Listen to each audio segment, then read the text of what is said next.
मैं संजय प्रकाश, आपका साथी। आज सुबह से बहुत सारे साथियों के लिए हॉस्पिटल्स में बेड की व्यवस्था कराने में लगा रहा और दिन कब निकला और कब छिप गया पता ही नहीं चला। लेकिन एक बात समझ आई कि इस सारे मामले में लोग नकारात्मक विचार लिए हुए घूम रहे हैं। जैसे ही एक या दो सिम्टम दिखाई देता है तो लोगों को लगता है कि हॉस्पिटल चले जाएं, और हॉस्पिटल की अपनी एक सीमा है। तो मेरा आपसे अनुरोध है, कृपया आप बिल्कुल ना घबराएं।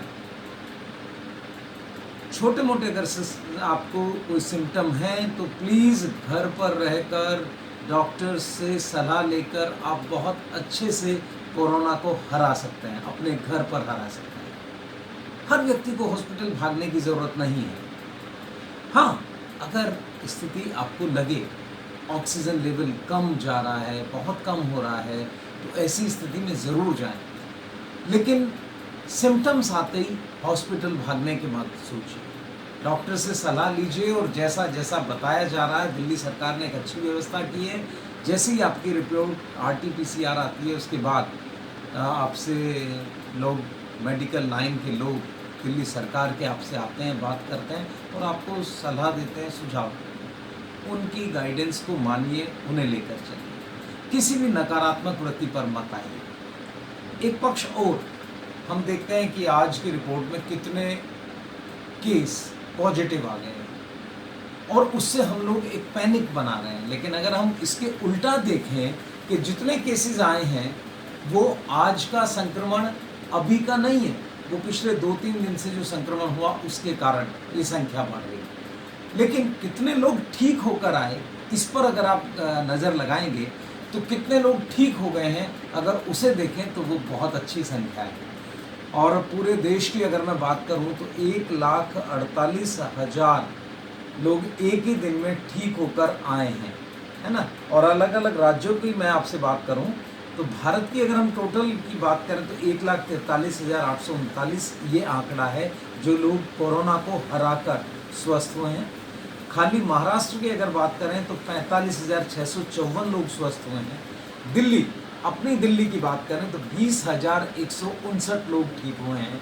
मध्य प्रदेश, उत्तर प्रदेश, छत्तीसगढ़, अलग अलग राज्यों का अगर आप केस उठाकर देखेंगे तो बहुत सारे लोग ऐसे हैं जो बिल्कुल कोरोना को हराकर हमारे बीच आए हैं और हम जीत सकते हैं।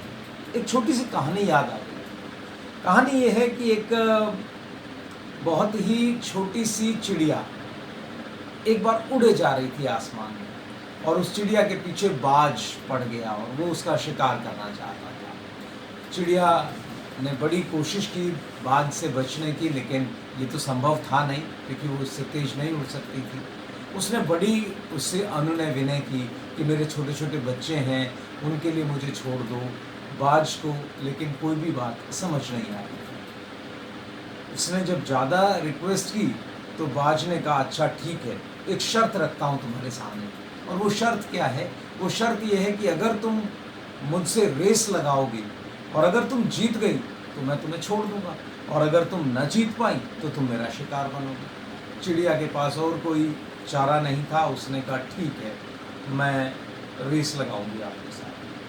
जब रेस शुरू हुई तो स्टार्टिंग पॉइंट पर ही चिड़िया उड़ी और उड़कर बाज के गर्दन पर ऊपर जाकर बैठ गई और चिड़िया को लेकर बाज उड़ने लगा। जैसे जैसे लास्ट पॉइंट आया तो चिड़िया एकदम उसकी उस गर्दन से उछलकर आगे कूद गई और एंड पॉइंट में वो पहले पहुंच गई। बाज अब अपनी बात में फंस चुका था।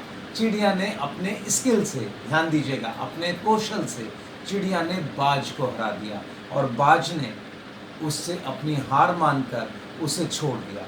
तो इस कहानी से यही शिक्षा मिलती है कि कठिन परिस्थिति कैसी भी हो, हालात कैसे भी हों, रोने से काम नहीं चलता।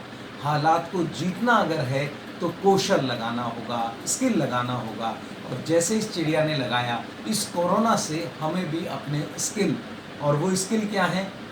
मास्क जरूर लगाइए, 2 गज की दूरी जरूर रखिए और अपने हाथों को बार बार धोते रहिए। इसके साथ ही वैक्सीनेशन के लिए जो लोग एलिजिबल हैं वो वैक्सीनेशन जरूर कराइए। अगर आप इन स्किल्स को अपनाएंगे तो आप भी चिड़िया की तरह बाज को हरा पाएंगे और आप इस कोरोना को हरा पाएंगे। तो मुझे लगता है आज के इस सकारात्मक मैसेज के साथ आज के दिन का मैं अंत कर रहा हूं और आप सब से मेरी यही प्रार्थना है, प्लीज़ सकारात्मक बने रहिए। तो फिर मिलते हैं। नमस्कार, आपका मित्र संजय प्रकाश।